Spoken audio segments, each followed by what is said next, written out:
Que noite terrível pro Brasil no UFC. Das 4 lutas com brasileiros, só um saiu com a vitória. E as 2 lutas mais importantes da noite, que era do Ruff e do Caio, o Brasil perdeu. Essas 2 derrotas foram especialmente doloridas pra gente por alguns motivos. Primeiro, eram 2 pessoas que a gente acreditava muito que chegariam no cinturão, e além disso, ambos são de uma academia que tá em alta. Parecia que tudo que eles estavam tentando fazer dava certo. E, tirando a derrota por decisão do Prates, que logo foi compensada com um belo nocaute de cotovelada giratória, todas as lutas que os nerds lutaram, eles saíram com o braço levantado até agora. E se você me perguntasse antes da luta se eu tivesse que apostar numa vitória do Caio ou numa vitória do Ruff, eu com certeza apostaria no Ruff. Eu sabia que o Sandeniz era duro, mesmo com a imagem que a gente ficou dele depois do que o Poirier e o Renato Moicano fizeram com ele, e eu sabia que ele não era nenhuma baranga, mas ainda assim eu achava que o Ruff podia ganhar tranquilamente. A gente também sabia que esse desafio seria grande pro Ruff, porque o Sandeniz seria o primeiro atleta a testar bastante a defesa de queda do Ruff e o jogo de solo. Mas também estava tranquilo de que ele ia conseguir fazer isso, passar por isso sem muita dificuldade. Mas o que a gente viu na luta foi uma proposta diferente. Ao invés do jogo de single leg, double leg, o Sandeniz usou muita queda de quadril e elas foram convertidas. E infelizmente,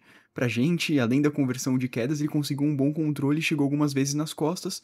E no segundo round ele encaixou aquele mata-leão que finalizou a luta. Vamos pensar um pouquinho também no que pode acontecer daqui pra frente. Agora que ele perdeu, então a gente tem uma fraude check no Ruff, certo? Agora já era pra ele vai ser meio de tabela pra sempre, certo? Não, de jeito nenhum o Ruff deixa de ser um dos principais talentos que a gente tem. Claro, ele precisa ajeitar o jogo de wrestling e jiu-jitsu dele, não só pra conseguir não ser quedado, mas também pra conseguir levantar ou até oferecer algum perigo por baixo no chão, propondo finalização e raspagem. Isso sim vai ser trabalhoso, mas não significa que ele não consiga, até porque ele tem só 29 anos. Tem tempo de sobra pra corrigir os gaps no jogo e voltar por cima. O ponto que me preocupa não é o técnico e sim o mental. Diferente de outros atletas do UFC que tem diversas lutas em outras modalidades, como o Durinho, o Charles que vieram do jiu-jitsu, o Prates que veio do Muay Thai, o Poatan do kickboxing, o Ruff tem sua carreira inteira no MMA. Enquanto o Prates, por exemplo, tem várias lutas só no Muay Thai, o Ruff tem 14 lutas na carreira inteira dele, incluindo qualquer modalidade.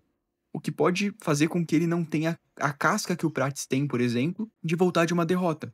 A primeira dos principais nerds, né? E ele volta nocauteando com uma cotovelada daquelas. O Prates já teve que lidar com algumas derrotas antes. O Ruff ainda não. Principalmente uma depois de estar conhecido pelos fãs de MMA, e a gente conhece que o fã médio brasileiro não vai dar trégua. Provavelmente vai colocar ele como acabado e fraude daqui pra frente. Mas se ele conseguir colocar a cabeça no lugar, eu vejo o UFC dando uma boa oportunidade pra ele. Assim como o Carlos Prates teve quando enfrentou o Geoff Neal depois de perder pro Ian Gary. O UFC enxerga muito potencial no Ruff, ainda mais numa época onde muitos lutadores que se destacam com um jogo chato, enquanto o Ruff tem um jogo plástico oferecendo highlight nas lutas dele. Pode ser que na próxima rodada venha o Michael Chandler, por exemplo, mais velho, que acabou de tomar uma surra do Perry Pimblett. Vamos ver. Sobre a luta do Caio, eu gravei um outro vídeo no canal, então pode correr lá pra assistir. E essa foi a minha opinião sobre a luta do Ruff. Eu quero que você deixe aqui embaixo nos comentários o que você acha que vai ser o futuro dele aqui no UFC. E não esquece de deixar seu like e se inscrever no canal.